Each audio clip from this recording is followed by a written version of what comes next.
So now we're going to program a secondary infusion. Just want to make sure that you're lowering your primary now, spiking your secondary bag, and hanging it above the primary infusion.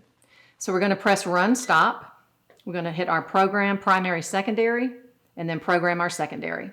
Just like we did with maintenance IV fluid, we're going to be using the alphabet key. So I'm going to go to A, B, C, and then hit D, E. We're going to be using ceftriaxone. It's the only drug that we have in our demo library. So I will toggle down and highlight that, okay. Then I'll go down to 2 grams and 50 and say okay. This is just confirming that the concentration I chose is what's on the bag hanging above, and I'll say yes. A clinical advisory just advising me that this is already pre-mixed, and I'll say okay to that. And then it's highlighted the time of 30 minutes, so I'll say okay to confirm that's what time I want to give it over. Then I'm going to press run.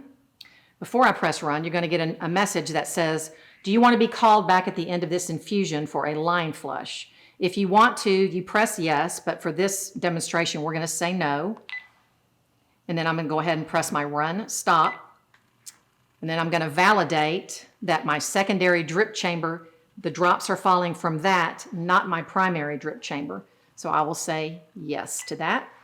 And now my secondary bag is infusing.